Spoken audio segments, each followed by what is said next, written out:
Hey y'all, it's Debbie, your girl with pearls, and today I'm bringing you some Thanksgiving planning tips, and they'll be available at the end of this video. Well, one of the things about the holidays that I love the most is the entertaining. I love to entertain. I love to cook and bake, and I love to decorate. But it all takes organizing and planning.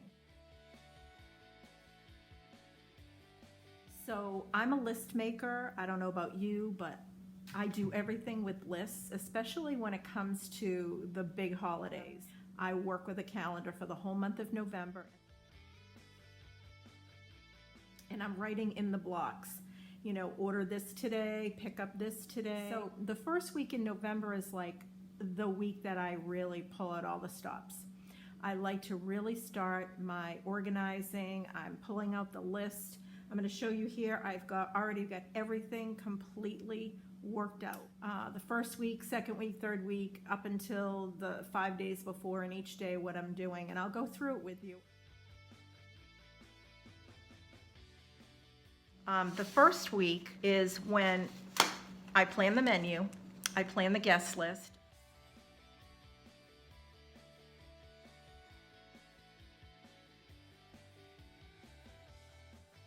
Basically, I itemized each thing, each ingredient that I need under each dish on my menu. And that helps me build my shopping list. Years ago, I kind of just in a Word program created this Thanksgiving shopping list, and I have it broken down by dairy, produce, you know, and so forth. And what I do is I just go through and I fill out the shopping list of what I need. Now, of course, I go through my pantry, I go through my freezer and my refrigerator to see what I already have. That I don't have to purchase, but what I do need, I put on this list, and then I keep this list with me. I take a picture of it with my phone, so I always have it with me, and then I do keep a copy of this. I make a copy on my printer, and then I keep a copy in my purse, and as I'm out shopping and I pick up things, I cross them off the list. You see things on sale, and things that, you know, can last for that month. I pick them up. I have a second refrigerator in my laundry room, so that's where I start taking advantage of the sales. If you can find your turkey on sale, buy it now and throw it in the freezer unless you're ordering fresh. Helps the budget. It keeps it more budget friendly. You're not going out and blowing $200 in 1 week. You're just picking up a little bit at a time. My countdown to Thanksgiving.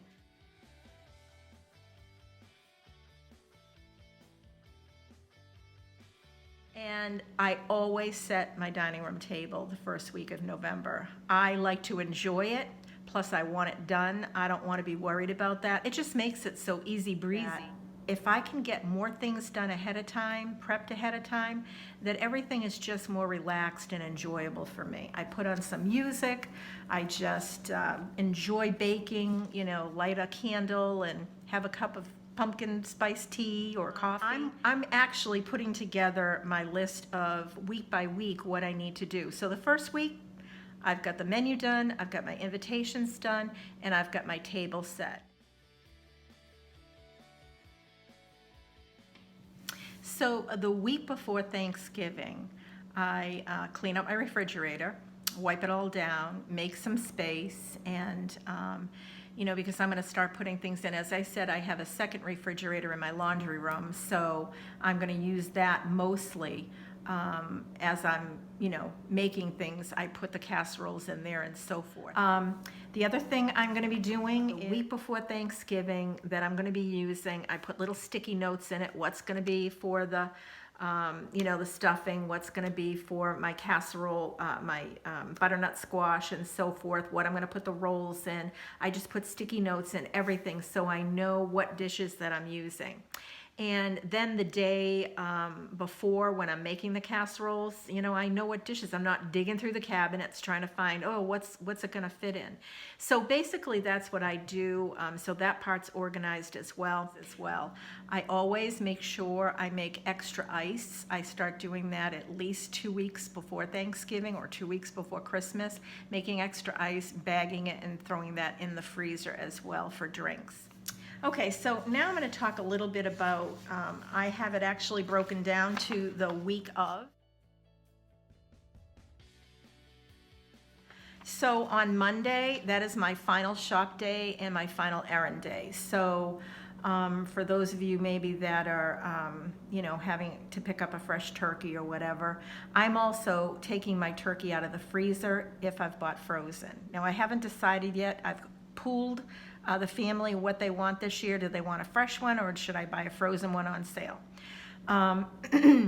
Just remember that for every 4 pounds, you need a day to thaw it out. So depending on how much your turkey weighs, you got to back that out of Thursday from Thanksgiving backwards, how many days you need to take that turkey out of the freezer if you're doing frozen. Because then I park it right in the house, because Tuesday I start, doing all my things at the house.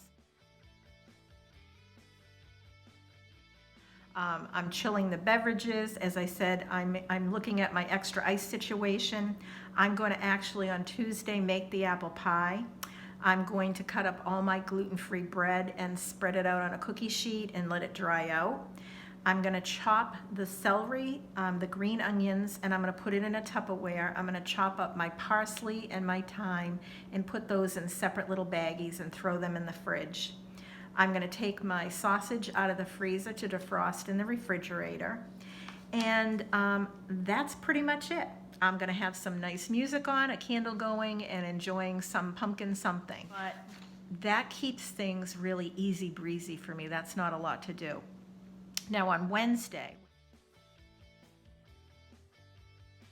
which is the day before, I actually make a breakfast quiche. So Thanksgiving morning when we get up, we can watch the parade, have some pumpkin coffee, eat the quiche, relax in the morning, not feel, stressed. The day before, I make the quiche. I actually bake it because I don't want to worry about the oven. And then I just reheat it in the microwave. So it keeps that easy breezy. Then I'm going to make my stuffing the day before. I actually think it has more flavor. For me, frying up the sausage, all the herbs, and then just kind of getting everything all together, letting it sit in the fridge overnight. Of course, I put it right into the casserole that I'm going to bake it in and serve it in.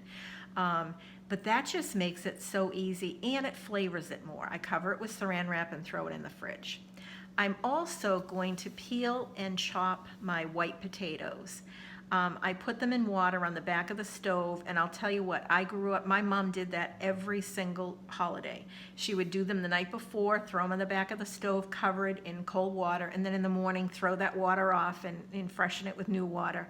And boy, it just takes the stress out of peeling the potatoes, chopping the potatoes. I mean, I hate to peel potatoes anyway, I don't know about you. I'm going to, the day before as well, throw the cranberry sauce in the refrigerator. Now I'll open the cans and I'll put them in the serving dishes and I'll cover them with saran wrap. So that the day of Thanksgiving, all we do is take it out, take the saran wrap off, and put it right onto the table. That just makes that simple as well. Now, the day of Thanksgiving, I have it in a whole timeline. You may not be able to see here, but we're going to eat dinner at 4 o'clock.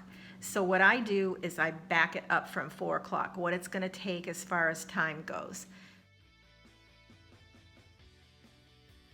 So of course, the morning I have leisurely, watch the parade, enjoy our pumpkin coffee and our quiche. So whenever we get up, we're just going to do that. Then we'll shower and get ready.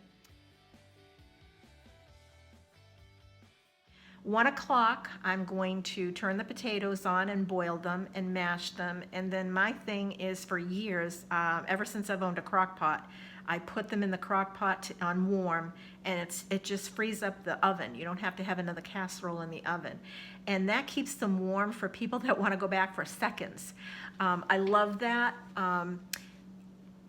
Everybody in my family is a mashed potato fiend, and everybody goes back for second mashed potatoes and gravy, and they were always cold if you took them out of the oven and you had them in a casserole dish on your buffet.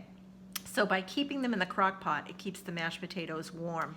I'm going to clean the turkey and let it dry at 2 o'clock, and I'll let it dry right on a cookie sheet on a rack. That way I pat it dry with paper towel and then let it kind of air dry, especially where it's going to go into the fryer. Then at 3 o'clock, we'll put the turkey in the fryer. And remember I said it's electric. It's only going to take 1 hour.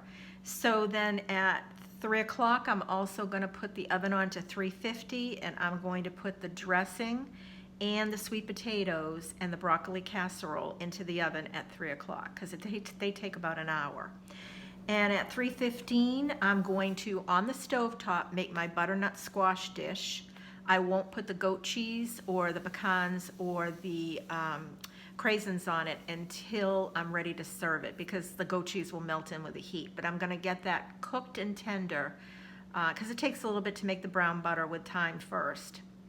I'm going to cover it and leave it on the stove until I'm ready to serve. Then I'll take it out and put it in the serving dish. Then I'll put the goat cheese, the cranberries, and the pecans on top. So the pecans are crunchy. I want them crunchy. Then at 3:30, I'll take the cheesecake out of the freezer because I want that to come to room temp. And we won't have dessert until 6 o'clock. So that gives it plenty of time to come to room temp so I can cut it nicely. We're gonna, at 3:30, put the cranberry sauce on the table and the beverages as well. We'll find out what wines people are going to have. And of course, that's when I start asking people to chip in and help out to fill the water pictures with ice and water because everybody has water with their meal, and then wine, and then who wants what wine. And we'll get those all poured. And then we put wine bottles on the table of white and red for people to continue to add during the meal if they'd like. At 3:45, I'm going to put somebody in charge of cooking those rolls in the oven. I'm not going to be in charge. So our goal is to eat at 4 o'clock, and that's just a goal. And we might be a little bit before it or a little bit after it, but honestly, if I have a timeline like this, it really takes the stress out of it. Ooh, what do I have to put in the oven? Ooh, this isn't done yet. And I'll tell you, for years that I have done this, it has made Thanksgiving stress-free, so much easier. Some of you may do that, and that's fantastic if you do, but I thought I'd share it with some of you that don't. Maybe some of you new brides that are serving your first Thanksgiving meal, trying to figure out what goes in the oven when and what temperature and when it needs to come out so you could get everything on the table at once. And isn't that the biggest thing we're nervous about, is getting everything to come out of the oven at the same time. We clean up, we take a couple of hour break in between because everybody is stuffed. And about 6 o'clock, I'm going to put my Thanksgiving thankful placemats on the table. I did a DIY on that, a video on that if you want to go back and see how to make it. We every year have gone around the table and said what we were thankful for. Instead of just talking about it, I'm going to make a placemat. So everybody, and give everybody a marker and everybody could write it down. I do that at dessert time. And then I set dessert up in the kitchen with a coffee bar and everybody comes in and gets their dessert. Then we'll go in, we'll sit down, and everybody is going to be writing what they're thankful for, and during dessert we'll go around the table and we'll share with each other what we're grateful for this year. I'm grateful for so many things this year, and I'm sure each and every one of you are, and I hope that you share with your loved ones what a blessing they are to you. So I hope this video was instructional or helpful for you, and from my house to yours, God bless. Well, if you stayed to the end, here is my countdown to Thanksgiving. Week by week and then day by day as we're building up. You can just pause on each section of the video if you'd like to jot down some notes. I sure hope this has been helpful for you. I know over the years this has been a tremendous help for me, as I said, in helping keeping things moving along smoothly and less stressful. Now, if you enjoyed this, I hope you will subscribe to my channel if you're not yet a subscriber, as I have a lot more great videos that I'll be bringing you for Thanksgiving as well as my upcoming Christmas series.